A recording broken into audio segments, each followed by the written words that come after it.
Friends, இதான் வந்து நிஷாவோட மாமியார் வீட்டு குலதெய்வம். அதாவது எங்கள் அம்மாவோட குலதெய்வம் இது தான். நாங்கள் எல்லாம் சாமி கும்பிட வந்திருக்கோம். எல்லோருன்னா நான், தியா, தரணீஸ், நிஷா 4 பேர் வந்திருக்கோம். நல்ல திருப்தியாக சாமி கும்பிட்டாச்சு. இது ஐயனார், நடுவாக்கோட்டை ஐயனார்.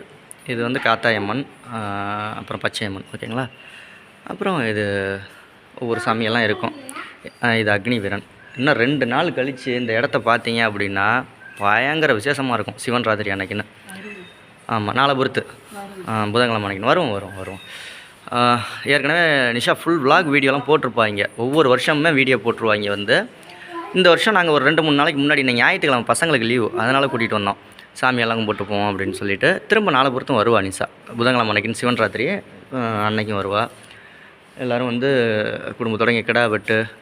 ஆனால் நம்ம சாப்பிட மாட்டோம் கிடா வெட்டு அது இது எல்லாமே ரொம்ப சிறப்பாக நடக்கும்.